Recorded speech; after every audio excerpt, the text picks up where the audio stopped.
কোন কোন জায়গায় ভুল করলে এই ইবাদত আল্লাহ কবুল করবে না।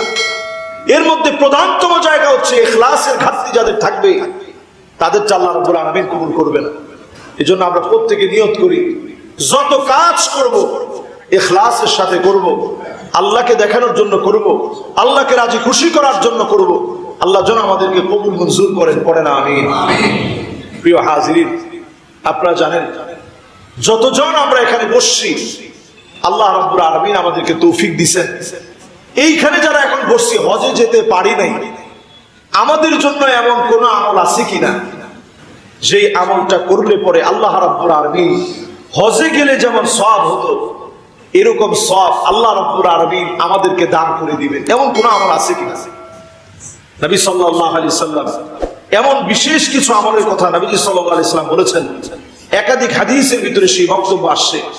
নবী করিম সাল্লাল্লাহু আলাইহি ওয়াসাল্লাম একাধিক হাদিসের ভিতরে বলছেন। এর মধ্যে এক নম্বরে একজন সাহাবী নবীজির কাছে আসছে, এসে বলতেছে, নবীজি আমার মনে চায় আমি জিহাদে যাব, কিন্তু আমার মা বড় অসুস্থ, মায়ের সেবা করার মতো কেউ নাই, যে একটু আমার মায়ের সেবা করবে এমন কেউ নাই, কিন্তু আমার মনে চায় আমি জিহাদের ময়দানে যাব। আল্লাহ নবী বললেন, ঠিক আছে তুমি যাও, তোমার মায়ের সঙ্গে তুমি সুন্দর আচরণ করো। আনতা কাহাজ্জিন ওয়া মু'তামির ওয়া মুজাহিদ, শুধু মায়ের সঙ্গে সুন্দর আচরণ করার কারণে হজ করলে যেমন সওয়াব, উমরা করলে যেমন সওয়াব, জিহাদের ময়দানে দাঁড়ায় থেকে জিহাদ করলে যেমন সওয়াব, মায়ের সঙ্গে সুন্দর আচরণ করলে সেই সওয়াব আল্লাহ দান করে দিবেন। চিন্তা করেন, আমাদের যাদের মা বেঁচে আছে আমাদের বাপ, হজে যেতে পারি নাই, হজ ফরজ হয় নাই, এই মাস আসার পরে হৃদয়ের আকুতি মিনতি হারে যদি যেতে পারতাম, মায়ের সঙ্গে একটু সুন্দর আচরণ করলাম, এই সুন্দরতম আচরণের কারণে একদিকে গুনাহ খাতা মাফ হবে, একদিকে হজের সওয়াব পাওয়া যাবে, একদিকে উমরার সওয়াব পাওয়া যাবে, অন্যদিকে জিহাদের সমান সওয়াব যিনি আমলনামায় দিয়ে দিবেন তিনি কে? বলেন তো দেখি, কাজটা সহজ না কঠিন? আজকে থেকে যাদের মা আছে একটু খোঁজ খবর নিবেন, রাজি আছেন ইনশাআল্লাহ? একটু ফোন দিয়ে খোঁজ দিলেন, মা আপনার শরীরটা কেমন, ওষুধপত্র ঠিকঠাক মতো খান কিনা, মা আপনার অনেকদিন দেখতে আসতে পারি না, এই কথাগুলো আপনি নরমালি বললেন, মায়ের মন থেকে দেখবেন একটা দোয়া চলে আসছে। ফলশ্রুতিতে হজ, উমরা এবং জিহাদের ময়দানে সময় দিলে যেমন সওয়াব হবে, সম পরিমাণ সওয়াব আল্লাহ রাব্বুল আলামিন বান্দার আমলনামায় দান করে দিবেন। সুবহানাল্লাহ। এবার আসেন দ্বিতীয় নম্বরে, নবী সাল্লাল্লাহু আলাইহি ওয়াসাল্লাম বলছেন, এই যে আপনারা যারা জুমা পূর্বক এই আলোচনায় বসছেন, এই আলোচনায় বসে একটু দিন শেখার চেষ্টা করছেন, উদ্দেশ্য হচ্ছে জুমার নামাজ পড়বেন, কিন্তু এর আগে আপনারা আসছেন, একটু কথাগুলো শুনছেন। নবী আলাইহিস সালাতু ওয়াস সালাম বলছেন, মান গাদা ইলাল মসজিদ লা ইউরিদু আন ইয়াতাআল্লামা খায়রান, আল্লাহর ঘর মসজিদে কেউ গমন করেছে, উদ্দেশ্য হচ্ছে সেখান থেকে দ্বীন শিখবে। বলেন তো কি শিখবে?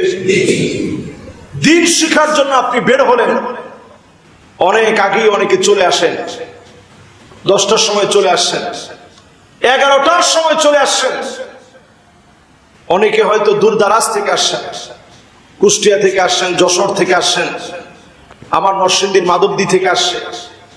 এই যে দূর থেকে আপনারা ছুটে আসলেন, নবী করিম সাল্লাল্লাহু আলাইহি ওয়াসাল্লাম বলছেন, যদি দ্বীন শিখার জন্য আপনি এসে থাকেন, সওয়াব কেমন? নবী আলাইহিস সালাতু ওয়াস সালাম বলছেন, আও ইয়ালামহু কানা লাহু কাআজরি হাজ্জিন তাম্মা হাজ্জাতুহু, পরিপূর্ণরূপে হজ করলে যেই পরিমাণ সওয়াব হতো, শুধুমাত্র আপনি আল্লাহর ঘর মসজিদে নিয়ত করে আসলেন, দ্বীন শিখবো, নতুন কোন একটা কিছু শিখে যাব, পরিপূর্ণ হজ করলে যেমন সওয়াব হতো, সম পরিমাণ সওয়াব বান্দার আমলনামায় আল্লাহ দান করে দিবে। সুবহানাল্লাহ। খুশি না বেজার? তাহলে এক নাম্বার পিতামাতার সাথে সুন্দরতম আচরণ, 2 নাম্বার মসজিদে আপনি আসবেন, যখনই আসেন, সকাল বিকাল যখনই আসেন, ফজর জোহর আসর মাগরিব এশা যখনই আপনি আসবেন, উদ্দেশ্য থাকবে দিনের কোনো না কোনো একটা কিছু শিখবো। আপনি দেখবেন এখানে অনেক মুসল্লি আছে ভালো জ্ঞানী, আপনি হয়তো জানেন না, ওনাকে প্রশ্ন করলেন, উনি জানলে উত্তর দিবে, না জানলে আপনি যারা জানে তাদের কাছ থেকে জেনে নেবেন।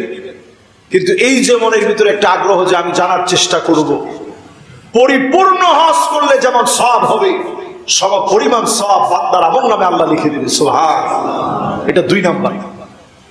3 নাম্বার আমার আপনার কাজ হচ্ছে, নবী করিম সাল্লাল্লাহু আলাইহি ওয়াসাল্লাম হাদিসের মধ্যে বলছেন, মান খারাজা মিন বাইতিহি মুতাহহারান ইলা সালাতিন মাকতুবাতিন, 5 ওয়াক্ত নামাজ সুন্দর করে ওযু বানায়া, সুন্দর করে ওযু বানায়া, হাতটা আপনি 3 বার সুন্দর করে ধৌত করলেন, এই হাতটা 3 বার, এই হাতটা 3 বার সুন্দর করে আপনি গড়গড়া করলেন, নাকের ভিতরে পানি দিলেন, মুখমণ্ডল সুন্দর করে ধৌত করলেন, 2 হাতের কনুই সহ সুন্দর করে আপনি ধৌত করলেন, মাথাটা মাসেও করলেন, পাটা আপনি সুন্দর করে 3 বার করে খিলান সহ ধৌত করলেন।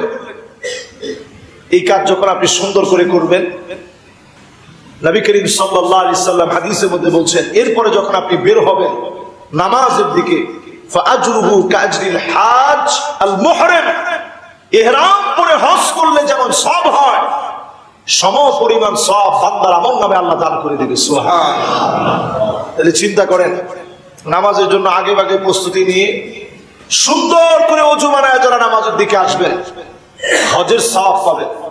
ইহরাম পরা অবস্থায় হজ করলে ওই যে 2 টুকরা কাপড়, মৃত্যুর কাপড়ের প্রস্তুতি যেই কাপড় থেকে শুরু হয়, সেই কাপড় পরে ইহরাম বেঁধে হজ করলে যেমন সওয়াব হয়, সম পরিমাণ সওয়াব আল্লাহ রাব্বুল আলামিন আপনার আমল নামায় দান করে দিবে। সুবহানাল্লাহ। গেছে কয়টা ভাই? 3টা।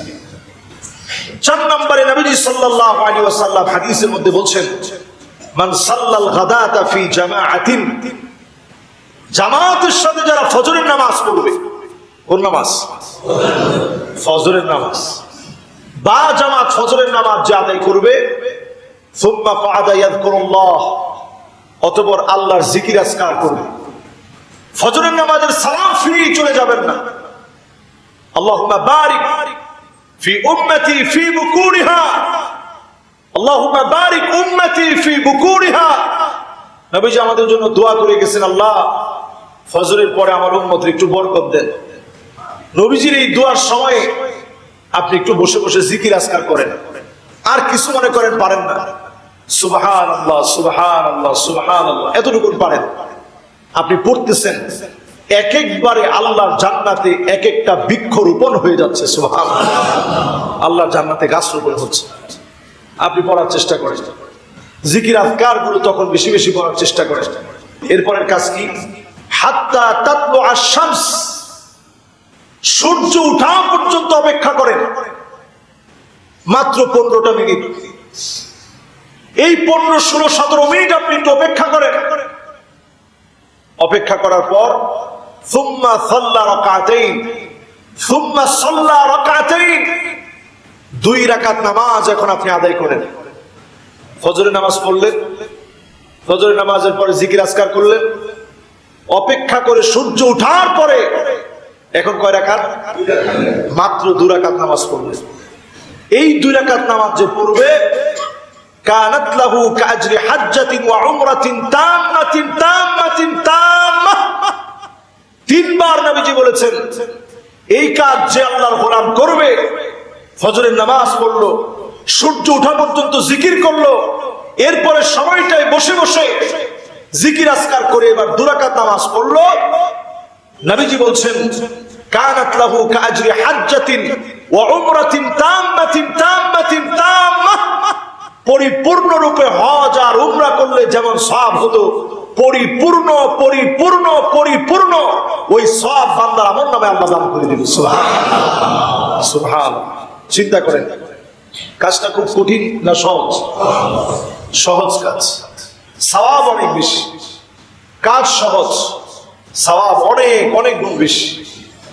এরপর আমি আপনি যতজন আছি প্রত্যেকে ইনশাআল্লাহ এই আমলটা করব, আয়াতুল কুরসিটা বেশি বেশি পড়ার চেষ্টা করব। নবী আলাইহিস সালাতু ওয়াস সালাম হাদিসের ভিতরে ইরশাদ করেছেন, আল্লাহর জান্নাতের মাঝে আর ওই ব্যক্তির মাঝে শুধু বাধা থাকবে মওত। 5 ওয়াক্ত ফরজ নামাজের পরে যারা আয়াতুল কুরসি পড়বে, চক্ষু বন্ধ হতে দেরি মালিক তাদেরকে জান্নাত দিতে দেরি করবেন। আল্লাহু আকবার। এই 5টা আমল আমি আপনি প্রত্যেকে নিয়ত করে এখন থেকে শুরু করব। পিতামাতার সাথে সুন্দর আচরণ, মসজিদে যাব দিন শিখার জন্য। এরপরে আমরা যারা মসজিদে যাব সুন্দর করে ওযু বানায় মসজিদে যাব।